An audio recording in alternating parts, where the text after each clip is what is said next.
네, 지금부터 제16회 경기도 사회복지사 대회를 시작하도록 하겠습니다. 사회복지 현장에서 열정과 헌신으로 수고하고 계신 경기도 사회복지사들의 화합을 다지기 위해 시작된 사회복지사 대회가 벌써 16회를 맞이하였습니다. 본 행사는 경기도 사회복지사협회 페이스북 라이브로 생중계되고 있습니다. 그리고 제 뒤에 보이는 것처럼 사전 신청을 통해서 줌으로 참여해 주시는 사회복지사 선생님들도 계십니다.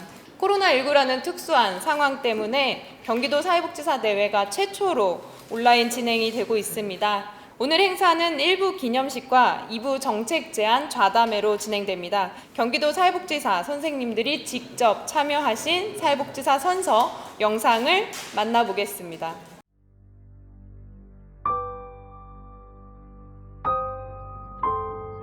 사회복지사 선서. 나는 모든 사람들이 인간다운 삶을 누릴 수 있도록 인간 존엄성과 사회 정의 신념을 바탕으로 개인, 가족, 집단, 조직, 지역사회 전체 사회와 함께한다. 나는 언제나 소외되고 고통받는 사람들의 편에 서서 저들의 인권과 권익을 지키며 사회의 불의와 부정을 거부하고 개인 이익보다 공공이익을 앞세운다. 나는 사회복지사 윤리 명령을 준수함으로써 도덕성과 책임성을 갖춘 사회복지사로 헌신한다. 나는 나의 자유의지에 따라 명예를 걸고 이를 엄숙하게 선서합니다. 다음은 대회를 주최하신 경기도 사회복지사협회 박일규 회장님의 대회사가 있겠습니다. 여러분 안녕하세요. 네, 반갑습니다. 네, 손 한번 흔들어 주시죠. 네, 반갑습니다. 존경하는 경기도 사회복지사 회원 여러분, 코로나19로 인해 각자의 위치에서 방역과 복지 서비스 제공을 위해서 얼마나 수고가 많으신지요. 올해는 코로나로 인해 새롭게 시도하는 것이 참 많은 해입니다. 온라인 보수교육뿐만이 아니라 오늘 이 사회복지 대회도 이렇게 비대면으로 실시하게 되었습니다. 함께 모여서 시상도 하고 축하도 하고 공연도 해야지만 그러지 못해 아쉽기만 합니다. 오늘 영광의 수상을 받으시는 사회복지사 여러분께 다시 한번 진심으로 축하드립니다. 경기도가 서울의 외곽이 아닌 경기도민의 복지를 책임지고 있는 사회복지사들의 처우가 균형되게 하기 위해 처우 개선 조례 등을 개정하여 수당들을 좀 더 확대해 나갈 수 있도록 노력하겠습니다. 협회는 사회복지사의 정치참여 확대를 위해 각 정당별로 사회복지위원회를 현장 사회복지 전문가가 참여할 수 있도록 구성할 것을 약속받았으며 여러분의 적극적인 참여로 사회복지사의 힘을 보여줄 때가 왔다고 생각합니다. 회비 납부와 함께 적극적인 참여로 사회복지사의 권익을 찾는 데 함께 해주실 것을 당부드리며 건강하시고 행복하시길 바라겠습니다. 여러분 감사합니다. 다음은 경기도의회 장형국 의장님, 경기도의회 더불어민주당 대표의원 박근철 의원님, 한국사회복지사협회 오승환 회장님의 축사를 영상으로 만나보겠습니다. 안녕하세요. 경기도의회 의장 장형국입니다. 요즘처럼 코로나19로 경제가 어려운 때일수록 사회복지사 여러분들의 손길이 필요한 곳이 더욱 많은 것으로 생각됩니다. 소외되고 그늘진 도민들이 보살핌을 받을 수 있도록 최선을 다하시는 경기도 사회복지사 여러분들을 위해 경기도의회도 최선을 다하겠습니다. 사회복지사 여러분의 처우와 지혜를 향상시키는 조례를 발전시켜 나가겠습니다. 감사합니다. 안녕하십니까. 경기도의회 더불어민주당 대표의원 박근철입니다. 경기도 사회복지사 대회 개최를 진심으로 축하드립니다. 코로나19로 인해 소외되고 경제적으로 어려운 이웃들이 증가하고 있습니다. 사회복지사분들의 어려운 이웃들을 위한 헌신과 노력들이 있었기에 우리 사회가 코로나19를 슬기롭게 극복하는 데 큰 힘이 되었다고 생각이 듭니다. 더불어민주당은 열악한 사회복지사분들의 처우 개선 및 지위 향상을 위해 정책적으로 노력을 아끼지 않겠다는 말씀을 드립니다. 감사합니다. 안녕하십니까. 한국사회복지사협회장 오승환입니다. 올 한 해 코로나19 발생으로 인해 사회복지 현장에 많은 어려움이 나타나고 있습니다. 사회복지 시설의 이용이 중단되고 우리 사회복지사들이 재난지원금을 위해 열심히 활동하고 또 일방적 코호트 격리를 경험하는 정말로 많은 일들이 있었습니다. 이런 활동 가운데서 국민들의 삶을 위해 노력해 주신 회원 여러분께 다시 한번 감사의 말씀을 드립니다. 우리 한국사회복지사협회는 우리 사회복지사들의 처우와 안전한 환경에서 일할 수 있는 정책을 만들기 위해서 더욱더 노력하겠습니다. 경기도 우리 회원 여러분들 이 코로나19를 함께 이겨나갈 수 있도록 힘내주시고 경기도 협회와 함께 해주십시오. 다시 한번 오늘 행사를 통해서 표창을 받으신 모든 분들께 감사의 말씀을 드립니다. 경기도 사회복지사협회 화이팅! 네, 다음은 경기도청 복지국 이병우 국장님을 앞으로 모시고 축사를 들어보도록 하겠습니다. 저는 경기도 복지국장 이병우라고 합니다. 경기도민들 한 분 한 분이 많이 어려우신데 또 사회복지사 본인들께서도 어려움에도 불구하고 그분들을 보듬고 그 슬픔을 달래주시면서 여기까지 오셨습니다. 진심으로 감사드리고요. 사회복지사분들의 처우 개선을 위해서 경기도에서도 상당히 많이 신경을 쓰고 있습니다. 사회복지사분들이 좀 더 안정되게 일하실 수 있어야 경기도의 복지가 더 잘 살아날 수 있다 이렇게 생각을 하거든요. 정말로 고생하셨습니다. 감사합니다. 예. 다음은 경기도지사 표창 시상입니다. 경기도의 사회복지 발전에 기여해 주신 공로자에게 수여하는 상입니다. 한수진님, 최용성님 이상 두 분입니다. 표창장 영통종합사회복지관 한수진. 귀하께서는 사회복지사로서 남다른 봉사와 희생정신으로 지역사회 복지 및 이웃사랑 실천에 기여하셨습니다. 그 공을 기려 표창합니다. 2020년 7월 24일 경기도지사 이재명. 네, 축하의 큰 박수 부탁드립니다. 무봉종합사회복지관 최용성. 이하 내용은 같습니다. 네, 수상자에게 축하의 큰 박수 부탁드립니다. 자랑스러운 사회복지사 상은 투철한 사명감과 헌신적인 노력으로 사회복지 발전에 기여해 주신 공로자에게 수여되는 상입니다. 자랑스러운 사회복지 대상 안양지역자활센터 관장 장우희, 고양시 문촌구 종합사회복지관 부장 정선희. 다음은 경기도 사회복지 대상 단체 부문 시상입니다. 사회복지 대상 남양주시 노인복지관. 귀 단체는 인간의 존엄성과 사회정의 신념을 바탕으로 의정부시 장애인 주단기 보호시설 곰돌이네 집. 다음은 경기도 사회복지 대상 공로 부분 시상입니다. 사회복지 대상 경기도의회 의원 김영혜. 귀하께서는 경기도의회 의원으로 재임하면서 사회복지사의 권익 향상과 복지 증진에 기여한 공이 지대하므로 제16회 경기도 사회복지사 대회를 맞이하여 사회복지 대상을 드립니다. 네, 다음은 장대석 의원님 시상하겠습니다. 사회복지 대상 경기도의회 의원 장대석. 다음은 사회복지 대상 공로 부문 시상입니다. 사회복지 대상 꿈나무 지역아동센터 시설장 노명균. 네, 큰 박수 부탁드립니다. 오늘 현장에 모시지는 못했지만 사전에 각 시군 지회를 통해서 사회복지사 분들이 상을 받으셨습니다. 경기도지사상, 경기도의회 의장상, 한국사회복지사협회장상, 경기도 사회복지사협회장상을 수상하신 109명의 사회복지사 분들께도 축하의 말씀을 드립니다. 다음은 경기도 사회복지사 대상 중 사회복지사의 처우 개선을 위해 앞서주신 지자체장들에게 수여하는 상입니다. 수상의 영예를 안으신 임병택 시흥시장님과 박윤국 포천시장님의 사전 표창 수여 현장을 영상으로 담았습니다.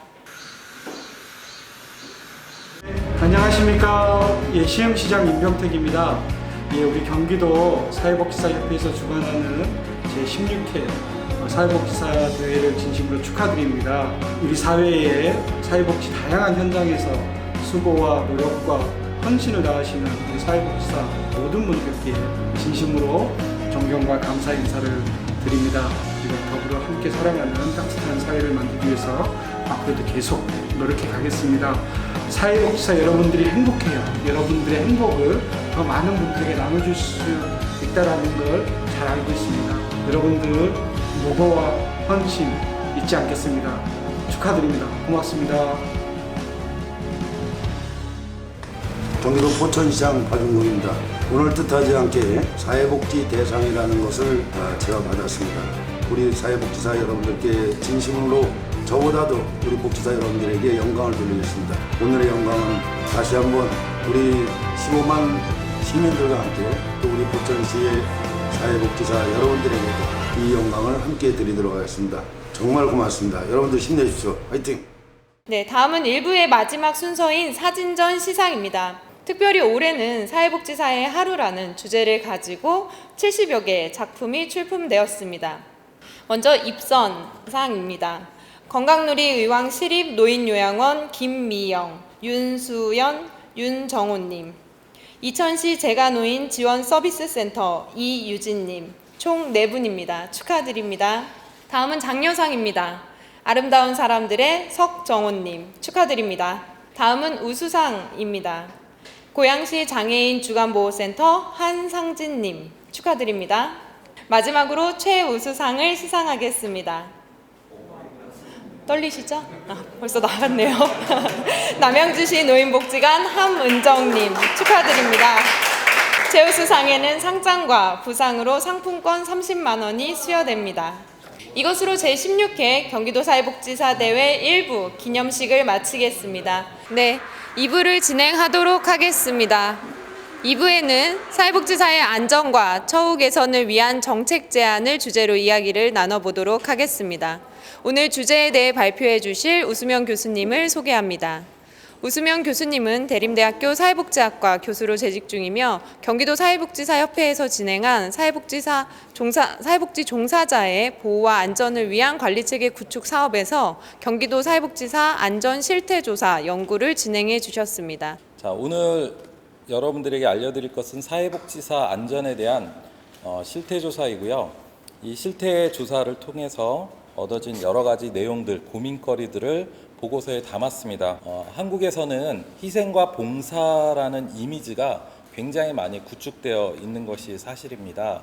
사회복지사는 공공성을 가지고 있는 또 노동자성을 가지고 있는 그런 다양한 특성들이 있는데 그 중에서 희생과 봉사라는 측면이 좀 부각되어 열악하고 위협적인 근무 환경이나 사회복지사의 인권 침해 같은 것들이 그다지 사회적으로 큰 파급 효과나 아니면 관심을 끌지 못했던 부분이 있습니다. 그래서 경기도 사회복지사 협회에서는 사회복지사 안전에 관한 실태를 파악하고 현장의 안정성을 높이기 위한 다양한 노력들을 하기 위해서 현장의 피해 실태, 대처 현황, 그 다음에 위험 관리에 대한 다양한 방안들을 설문조사를 통해서 확인하고자 했습니다.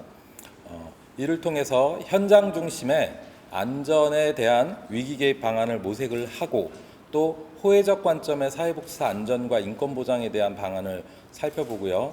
사회복지사 안전 관련 제도를 개선하고자 하는 방안들을 고민에 담았습니다. 그리고 사회복지사의 근무 현장을 살펴보면 장시간의 노동, 저임금, 인력난 이런 어려움뿐만 아니라 고용 불안정성이 높고 비정규직 일자리가 많고 경우에 따라서는 특정 종교나 부당한 처우가 강요되는 부분도 상당히 많이 있습니다. 그에 더해서 클라이언트의 폭력이나 위협 등의 그런 인권 침해받는 경험들도 크게 증가하고 있고 이로 인한 정신건강에 다양한 어려움들에 처해 있다고 볼 수가 있습니다. 안전 위험에 직접적인 피해를 받은 경험의 비율을 한번 살펴보면 응답자의 52.4%인 380명이 직접적인 피해 경험을 당했다고 응답을 했고요. 평균 3.9회로 상당히 자주 일어나는 것으로 확인할 수가 있습니다. 또 언어적 위험 중에서 클라이언트로부터 지속적인 불평, 불만이 42.4%가 경험을 했고요. 근무 시간 이외에 발생하는 다양한 업무 곤란이 40.8%로 나왔습니다. 사실 그 외에도 클라이언트로부터 직접적인 폭력을 받은 비율도 14%가 넘고요. 또 신체적인 경미한 폭력 이런 경우는 33%가 넘습니다. 그리고 욕설, 모욕 이런 경우도 27%가 높고요. 성희롱, 성추행 이것도 8%가 넘는 비율로 나타나서 사실 굉장히 위험한 요소들도 적지 않게 있다고 볼 수가 있습니다. 시설에서의 대응 중 가장 많은 비율을 차지한 것은 클라이언트에 대해서 서비스를 종결하거나 클라이언트에 대한 조치가 가장 많은 47.4%였고요. 이 피해를 당한 사회복지사나 근로자에게 휴식이나 휴가를 제공하는 비율이 다음으로 높게 나타났습니다. 그 다음에 업무 수행 중에 위험한 장소를 살펴본 클라이언트의 가장이 가장 높았고요. 다음으로 시설의 사무실과 외부, 지역사회 각각 14.8%로 높게 나타났습니다. 그 다음에 근무기간의 위험관리 방안과 체계에서는 CCTV라든지 출입관리 시스템 이런 것들은 굉장히 높게 되어 있지만 위원회를 구성한다든지 녹화나 녹음기기 제공이라든지 공공기관 연계된 비상벨, 안전보호장구 이런 것들은 상당히 낮은 영역으로 나타났습니다. 자, 마지막 결론 및 제언으로 들어가도록 하겠습니다. 결론을 살펴보면 직접 피해는 52%, 간접 피해는 47% 정도가 경험을 했고요. 그 다음에 성희롱이나 경미한 폭력 같은 경우에는 직접 간접 보고 비율이 좀 낮게 나타났습니다. 사실 이거는 굉장히 심각한 문제로 보고 있는데요. 30%대, 40%대만이 성희롱이나 경미한 폭력 피해를 경험했을 때 보고를 했습니다. 대부분 절반 이상이 안 한다는 얘기죠. 그래서 어떤 식의 대안들을 좀 고민을 했는지 정리해서 말씀을 드리겠습니다. 우선 신속하게 대응할 수 있는 위기 개입 시스템이 가장 중요할 것으로 판단을 하는데요. 의료적, 법률적, 행정적으로 지원할 수 있는 시스템이 필요하다고 봅니다. 또 사회복지시설 내 조직 문화를 개선하는 것도 굉장히 중요하다고 봅니다. 특히 많은 부분에서 보고가 안 되거나 회피되거나 또 사회복지사 개인의 책임으로 돌리거나 이런 경향성들을 줄이기 위해서는 조직 문화의 개선이 중요하다고 볼 수가 있습니다. 클라이언트의 인권이 굉장히 중요하다고 얘기를 굉장히 많이 하지만 사회복지사의 인권도 동등하게 중요하다고 얘기하지 않습니다. 그러다 보니까 클라이언트가 자기가 권리가 있다라고 상대를 굉장히 함부로 하는 경향성도 늘어나고 있는 것 같습니다. 그래서 호혜적 관점의 상호 교육이, 인권 교육이 중요하다, 필요할 것이다. 그 다음에 거시적인 영역에 있어서는 2인 1조 등의 방문을 할 경우 위험한 클라이언트의 시간과 비용이 증가하기 때문에 이런 것들을 지원하기 위한 제도적 지원이 확대되어야 될 것 같고요. 사회복지시설의 안전 관련 정부의 운영 지침에서 이 앞서 설문지에 얘기했던 그런 내용들의 안전기준들이 거의 포함되어 있지 않습니다. 이런 것들을 운영 지침에 포함해서 안전기준을 강화하는 것도 중요하다고 볼 수가 있고요. 사회복지사 등의 처우 및 지위 향상에 관한 법률의 개정에서도 사회복지사 안전, 사회복지사 인권 부분도 더욱더 강화될 필요가 있습니다. 이상으로 마치도록 하겠습니다. 감사합니다. 저도 이제 15년차 사회복지사로 근무를 하다 보니까 비슷한 경험들이 있었던 것들이 있었는데 사실 그거를 뭔가 문제다라고 생각하고 인지조차 하지 못하고 그냥 지나쳐 버렸던 것 같다라는 생각이 좀 들어서 이제 교수님 이야기를 듣고 보니 그때 참 좀 부담한 순간이 많았구나라는 생각이 듭니다. 근데 아마 현장에 계신 사회복지사 선생님들이 저와 비슷한 경험이 많으실 거예요. 사실 성추행이나 성폭력 또 경미한 신체적 폭력 같은 경우에는 30-40% 정도만이 보고를 합니다. 개인적으로는 그런 것들이 쌓이고 평균 횟수가 보통 3-4회, 1년에 3-4회 정도 생기거든요. 그러면 그 심리적 스트레스나 이런 것들이 눈에 크게 드러나고 막 이런 것들에 사람들이 관심이 많지만 정작 사람들을 소진시키고 밤에 잠 못 들게 만드는 그 아픔들은 그런 자잘한 것들이 반복되었을 때 저는 훨씬 더 크다라고 생각을 하거든요. 그래서 이런 것들을 사회복지사가 다른 사람, 클라이언트의 인권을 지키는 데는 굉장히 헌신적이지만 자기 스스로 자기의 인권을 지키는 데는 아직 좀 아쉬운 문화적, 사회적 요소들이 많을 것 같아서 그 부분이 개인적으로는 좀 많이 안타까웠습니다. 사회복지사이면서 의원이 돼서 실제 현장에서 어려웠던 여러 가지 부분들 그리고 제가 문제라고 생각했던 부분들을 개선을 하고 뭔가 실제적인 도움이 될 수 있도록 제가 힘 닿는 데까지 조금 한 거죠. 네, 아주 많이 부족합니다만. 네. 이 정도의 이제 사회복지사들을 위한 심리 지원이나 기타 프로그램들, 소진입방 프로그램 이런 거 하지만 정례화돼야 되고 또 그 가까운 곳에서 일상적으로 내가 필요할 때 도움을 받을 수 있어야 되거든요. 지금도 아직은 시범사업 단계라도 좀 넘는 부분이 있고요. 그래서 그렇게 될 수 있게끔 완전히 제도화되고 정례화될 수 있도록 그 구조를 만드는 작업들은 일단 사회복지사들이 정치에 좀 관심을 좀 가졌으면 좋겠다. 그리고 우리 의원님들 좀 전에 이제 김은태 의원님 말씀하셨지만 의원님들 이제 자주 찾아뵙는 거 정말 좋거든요. 그리고 직접적으로 아니면 간접적으로라도 메일이라든가 우편이라든가 문자로도 이렇게 보내주시면 충분히 이제 소통하실 수 있을 것 같고요. 제16회 경기도 사회복지사 대회에 참여해주신 많은 분들께 감사를 드립니다. 이제 마칠 시간이 돼서요. 지도록 하는데 끝까지 함께해주신 사회복지사 선생님들께 진심으로 감사드립니다. 오늘도 선생님들 덕분에 반짝반짝 빛나고 있습니다.